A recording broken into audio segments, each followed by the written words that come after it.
Can a spiritual will keep you from becoming a vengeful spirit? I'm Jeffrey Daugherty. This is the new Cosmic Knowledge channel. And you've heard Sandra and I talk about spiritual wills. And as soon as she gets back from her vacation with her family, we'll be getting back into that most important subject.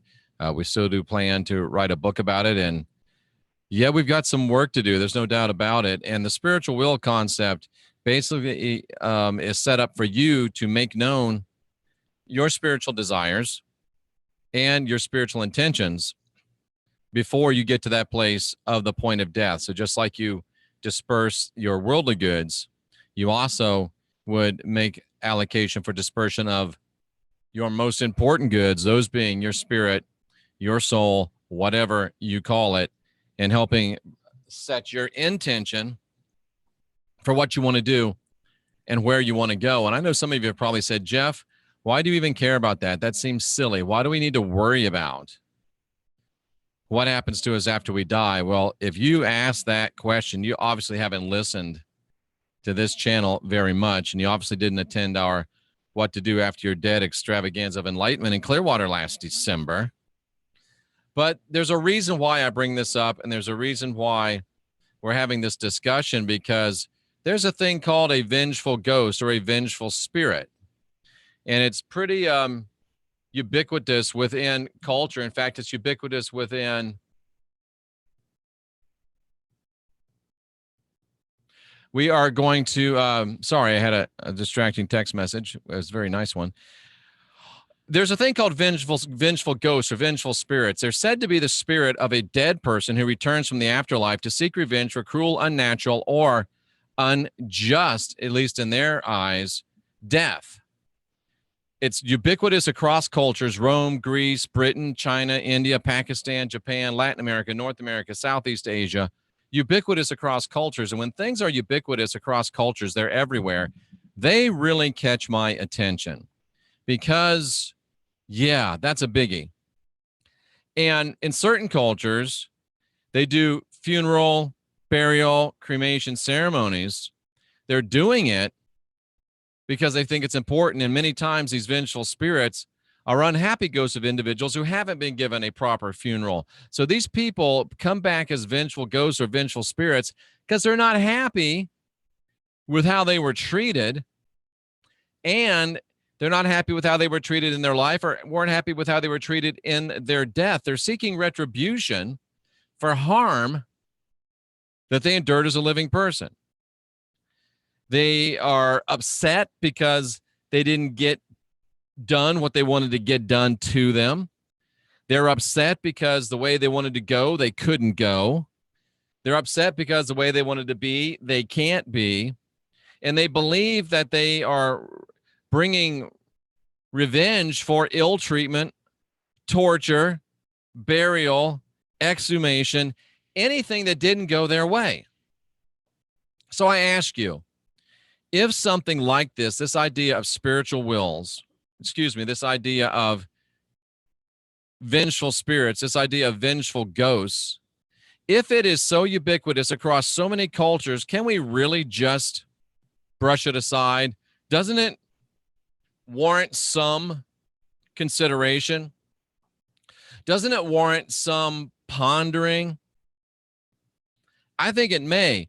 And if you get with Sandra and I, and you do a spiritual will, and you very clearly state your intentions for what you want to do as you leave this life, you very clearly state your intentions for what you want to do on the other side or in the other place or across the river or however you look at it, do you think that would make you more or less liable to end up being in a place that you don't want to be, more or less liable to feel like you've been gypped? That's an insult to gypsies. I'm sorry. Feel like you've been treated unfairly. And if you put exactly what you want into a spiritual will and you get treated exactly the way you want to get treated, then you probably aren't going to have any difficulties accepting that on the other side, are you? Do you really want to become a vengeful ghost? Do you really want to become a vengeful spirit? I think a lot of those ghosts and spirits are vengeful because they did not accurately communicate their wishes. They did not accurately communicate their desires, or nobody listened.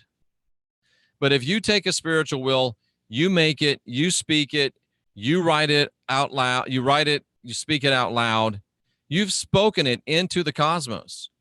You've spoken it into the ether.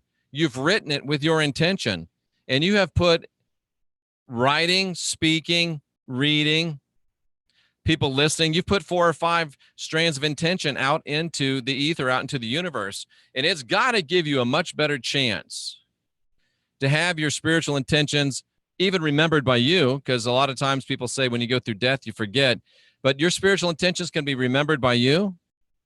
Your spiritual intentions can be remembered by those that you've shared them with, and your spiritual intentions can be blazed into your consciousness and your will, and you can go into the next life with a spiritual will, knowing where you want to go, knowing what you want to do, knowing who you want to be with, knowing where you want to be, and have it written down rock solid intention-wise. And ladies and gentlemen, that's got to help you prevent joining the ranks of vengeful ghosts from Southeast Asia all the way to ancient Rome. And just an interesting note, ladies, in a lot of these cultures, vengeful ghosts are mostly female. And that's said because they've been unjustly treated during their lifetime. And it makes sense if you think about it.